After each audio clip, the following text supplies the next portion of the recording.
The stage lights at Madison Square Garden burned with an intensity that could melt steel, but nothing compared to the fire in Ace Frehley's hands that night in 1978. 50,000 voices screamed as one, a wall of sound that shook the very foundations of the arena.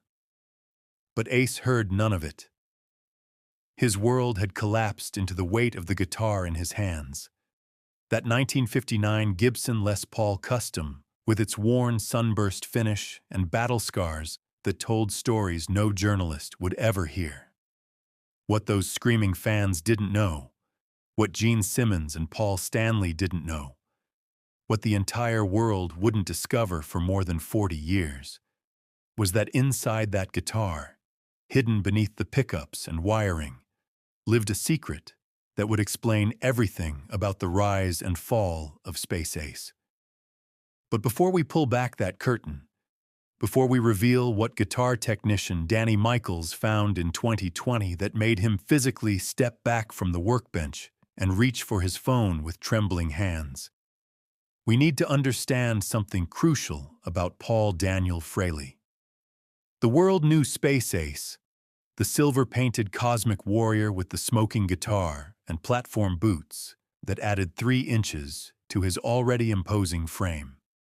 They knew the hits, the solos that became anthems for a generation, the pyrotechnics that turned concerts into religious experiences.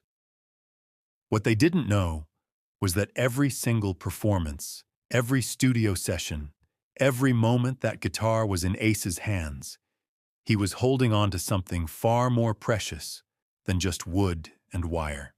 Subscribe to our channel to discover more untold stories from rock's golden age, where the truth is always stranger than the legend. The relationship between a guitarist and their instrument transcends the physical. It becomes mystical, almost supernatural in its intimacy.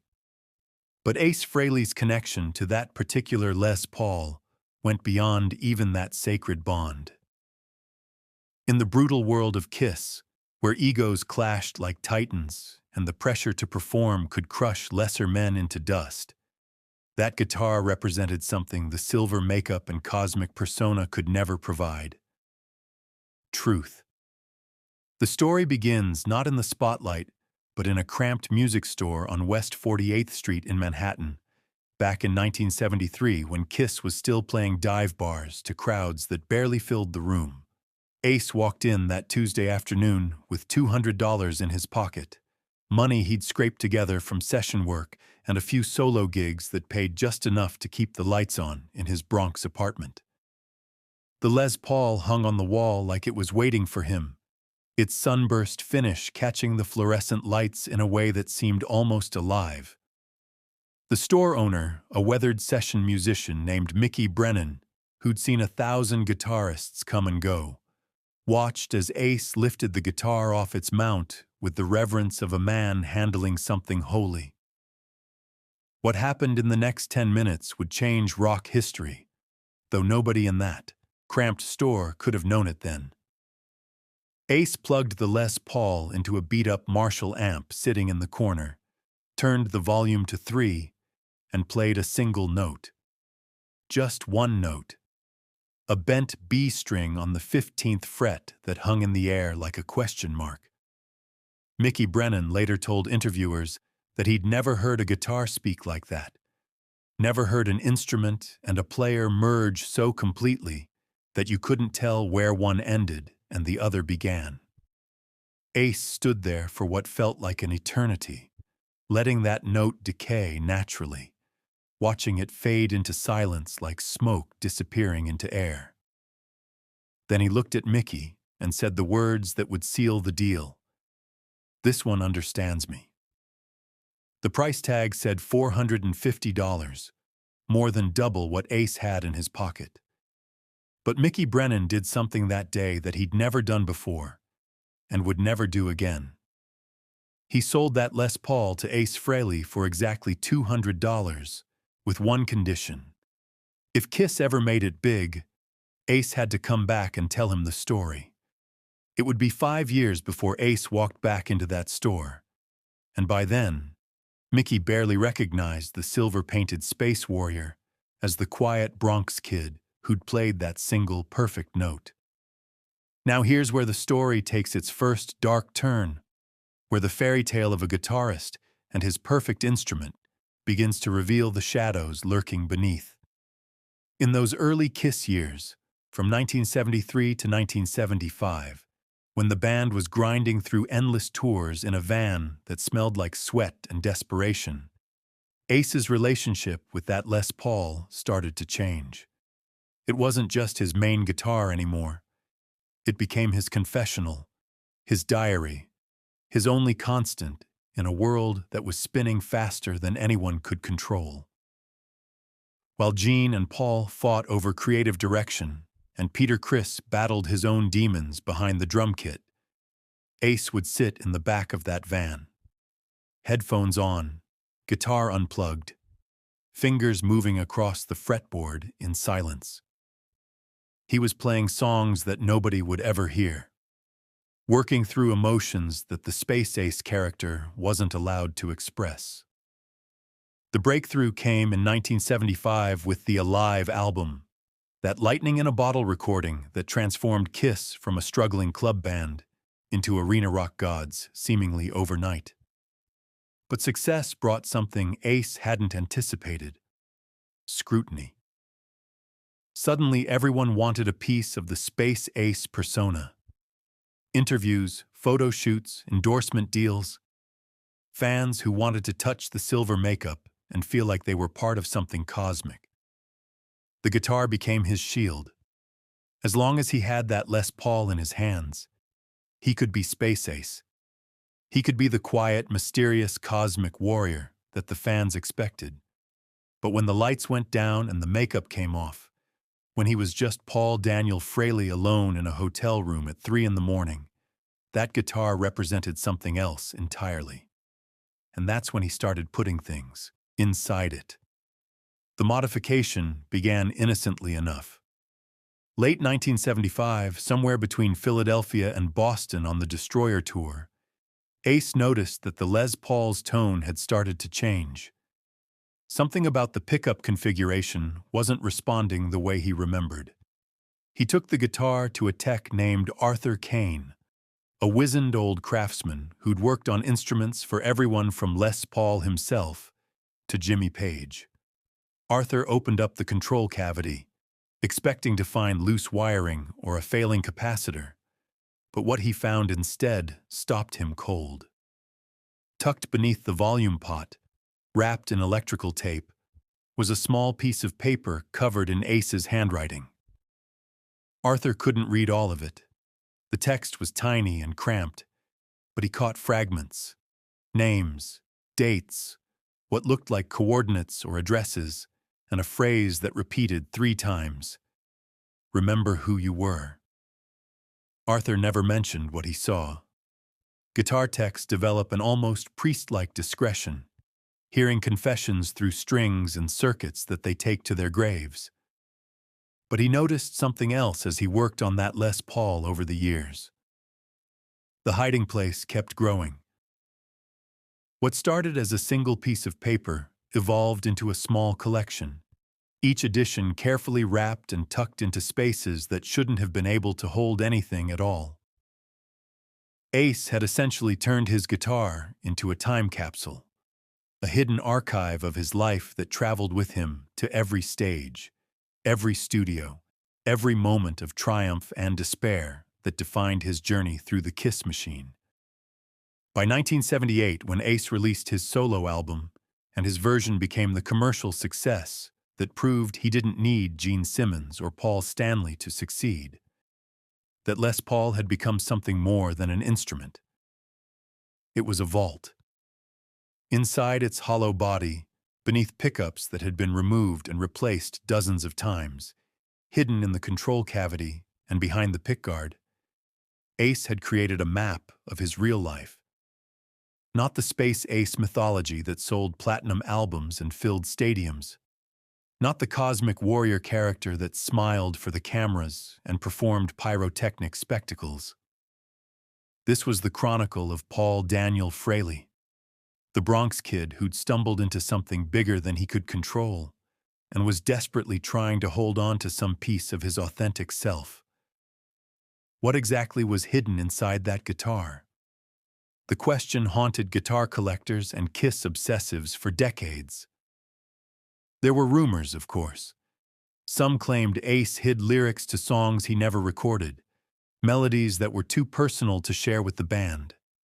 Others whispered about letters, correspondence with people from his life before Kiss that he couldn't bear to throw away, but didn't dare keep anywhere Gene Simmons might find them. The most persistent rumor, one that circulated through musician circles like an urban legend, suggested that Ace had hidden a letter to himself inside the guitar, a message from the pre-fame Paul, Daniel Frehley to whatever he would become, words written in a moment of clarity that he needed to remember when the spotlight got too bright. 1982 marked the end of an era. Ace Frehley walked away from Kiss at the height of the band's commercial success, a decision that shocked fans and industry insiders alike. The official story involved creative differences, the standard music industry euphemism that covered a multitude of sins. But those close to the situation knew the real story was darker, more complex. Ace had reached a breaking point where the gap between Space Ace and Paul Daniel Frehley had become unbridgeable. The character that had made him famous had become a prison, and that Les Paul, with its hidden cargo of memories and truths, was the only thing keeping him anchored to reality. The guitar went with him, of course. Through the wilderness years that followed, through Frehley's Comet and the solo albums that never quite captured the magic of those early Kiss recordings, through the battles with addiction that nearly killed him multiple times, that 1959 Les Paul remained constant. Ace would later tell interviewers that there were nights, dark nights when the demons were winning and oblivion seemed like the only escape, when he would hold that guitar and remember who he was before the silver makeup, before the platform boots, before Space Ace threatened to consume Paul Daniel Frehley completely. The weight of it, the familiar feel of the neck in his left hand, reminded him that he'd been someone real once, someone with dreams that had nothing to do with fame or fortune or becoming a cartoon character. Danny Michaels entered the story in 2020, though his connection to Ace Frehley's gear went back much further.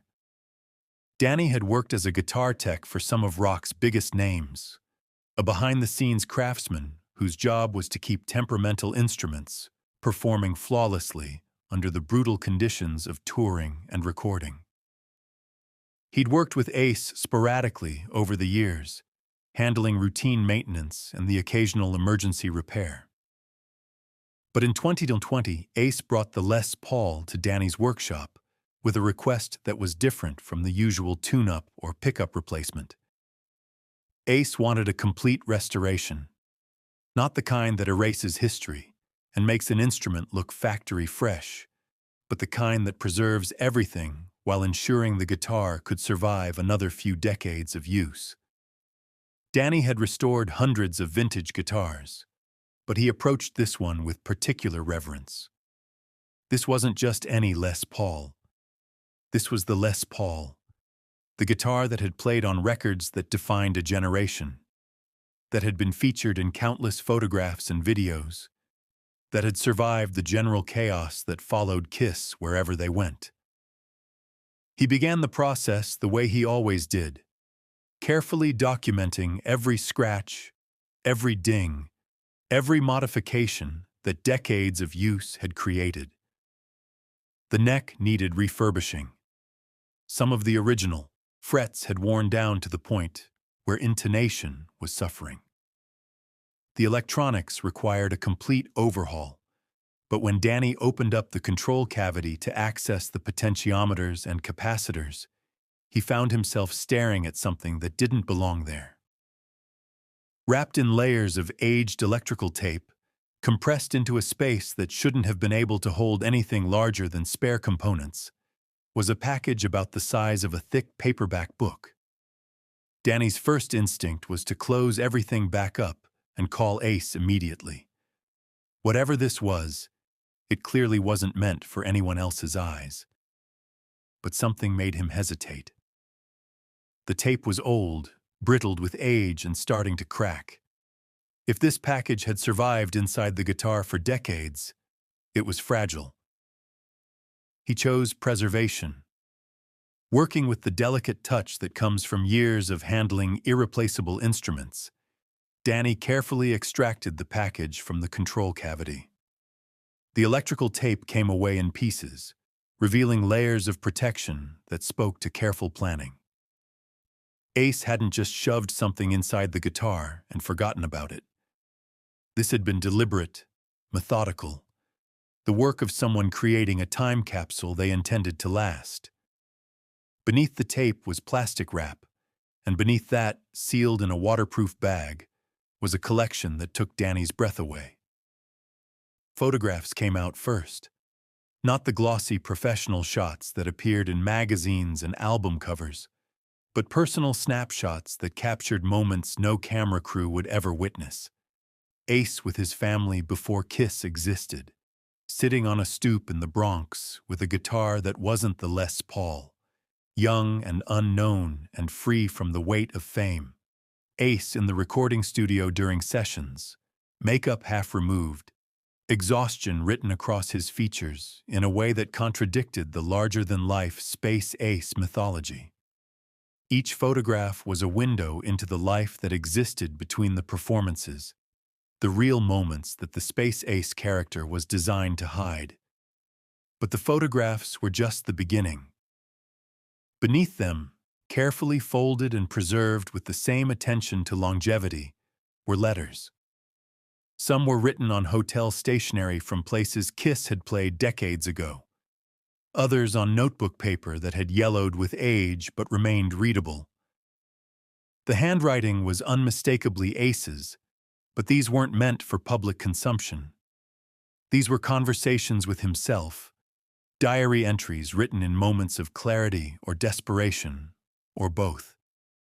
Danny only read fragments, enough to understand what he'd found before his sense of professional discretion kicked in.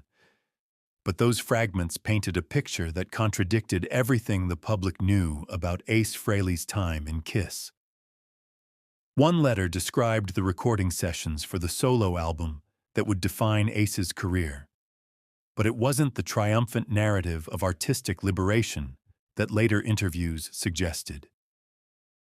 Instead, Ace wrote about fear, about the terror of proving that Paul Daniel Frehley had something to say beyond the Space Ace costume. Another letter, clearly written during the dark period after leaving Kiss, was harder to read. The handwriting was shakier, the words sometimes trailing off mid-sentence. He described the feeling of putting on the Space Ace makeup one last time, knowing it was the end. The letter ended with a single line that Danny would never forget. "The guitar knows who I am, even when I don't."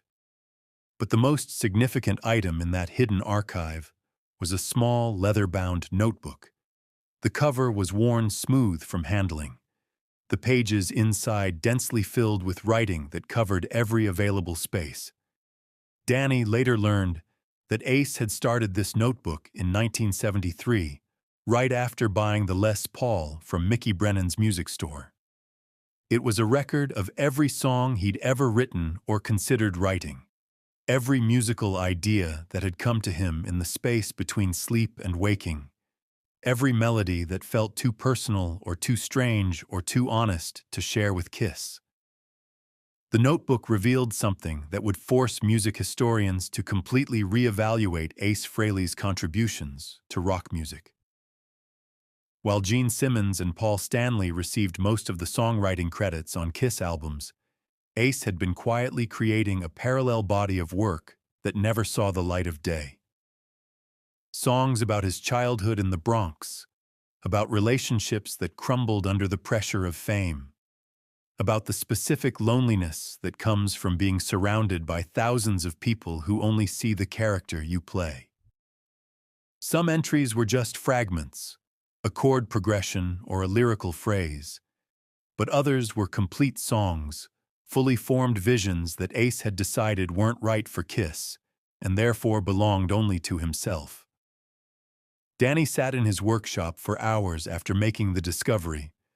The contents of Ace's time capsule spread across his workbench like archaeological finds. He understood that he was holding something that went beyond memorabilia or collectibles. This was the real story of Ace Frehley's journey through fame and back again, preserved inside the one object that couldn't betray him. When Danny finally called Ace to discuss what he'd found, the conversation that followed was brief and loaded with meaning. Ace listened quietly as Danny described the condition of the materials, the care that had been taken to preserve them.